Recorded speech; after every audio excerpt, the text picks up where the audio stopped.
வணக்கம் friends, welcome to Vidya's cooking. இன்னைக்கு உங்களுக்கு நான் கேப்சிகம் மசாலா பாத் ரெசிபி செஞ்சு காமிக்க போகிறேன். இது வந்து ஒரு ட்ரெடிஷ்னல் கர்நாடகா ஸ்டைல் ரெசிபிங்க. நம்ம வந்து வாங்கி பாத் பவுடர் இங்கே யூஸ் பண்ணுவோம். இந்த வாங்கி பாத் பவுடர் கூட வித்தியாசமாக இருக்கும் இங்கே கர்நாடகாவில். இந்த வின்டர் சீசனில் இந்த மாதிரி நீங்கள் பாத்தெல்லாம் நீங்கள் செஞ்சு சாப்பிட்டீங்கன்னா அந்த கோல்டு காஃப் எல்லாம் நல்லா அடங்கும். ஸோ இப்போ இந்த வாங்கி பாத் பவுடருக்கு எல்லா மசாலா பொருட்கள் எடுத்து வச்சுருக்காங்க. என்னென்ன எடுத்து வச்சுருக்கேன்னு பார்த்தீங்கன்னா, பட்டை எடுத்து வச்சுருக்கேன், மிளகு, பெருஞ்சீரகம், பெரிய ஏலக்காய், கொஞ்சமாக இந்த ஜாவித்ரி, கொஞ்சமாக வெந்தயம், ஒரு அன்னாசிப்பூ, லவங்கம், 2 பல்லு பூண்டு, கொஞ்சமாக ஏலக்காய், கசகசா, தேங்காய், கொஞ்சமாக கடலைப்பருப்பு, உளுந்து, எள்ளு, உளுந்து, சீரகம், பிரிஞ்சி இலை, வற்றல் மிளகா, மல்லித்தூளுங்க. இத்தனை பொருட்கள் வந்து நான் யூஸ் பண்ணியிருக்கேன் இந்த ரெசிபியில். எல்லா இன்க்ரீடியன்ஸ் லிஸ்ட் வந்து description box below this video இருக்கும்.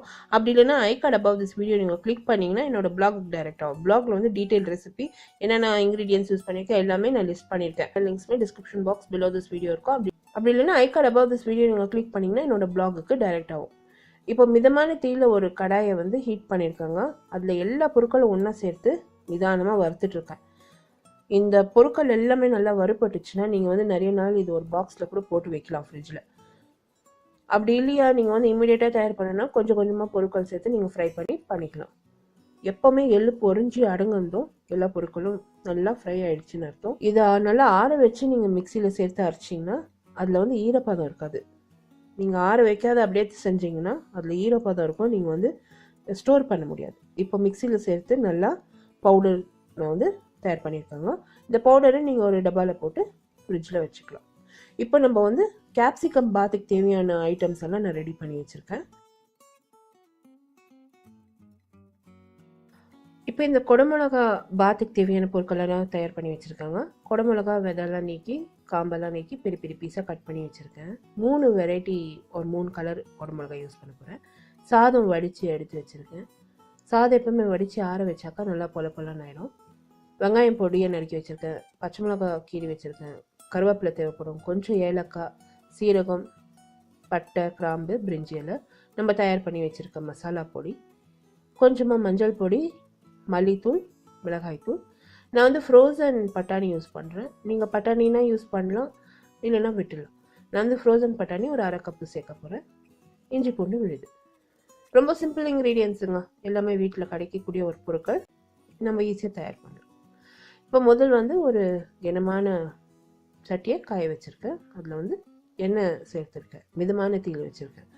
அதில் வந்து இந்த பிரிஞ்சி இலை, சீரகம், ஏலக்காய், பட்டை எல்லாம் சேர்த்து, கிராம்பு எல்லாம் சேர்த்து ஃபஸ்ட்டு நான் பொரிய விட்டுருக்கேன்.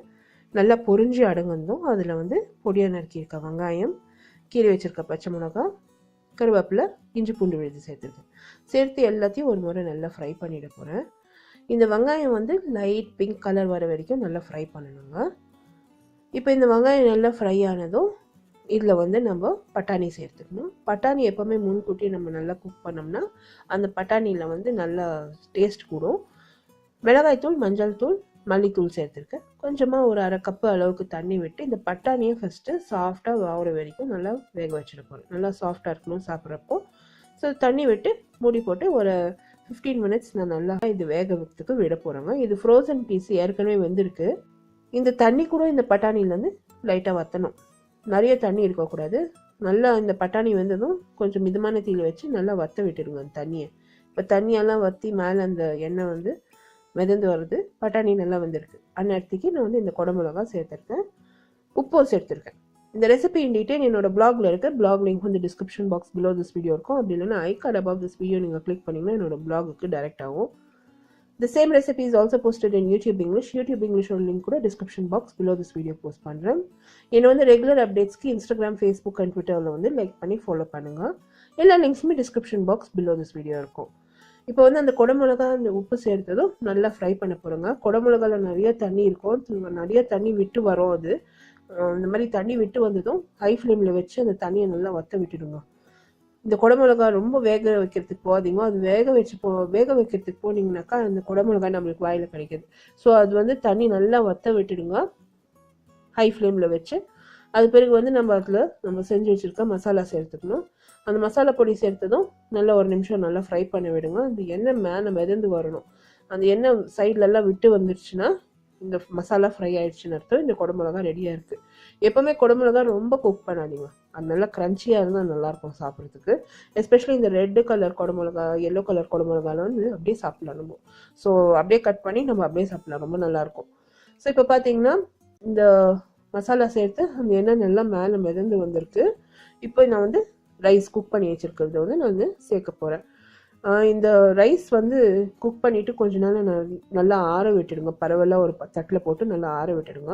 அது எப்போவுமே ரைஸ் நல்லா ஆறுச்சுனாக்கா அந்த சாதம் நல்லா பொல பொலான்னு இருக்கும். ஸோ இப்போ மிக்ஸ் பண்ணுறப்போ அது நல்லா உதிரியாக நல்லாயிருக்கும்.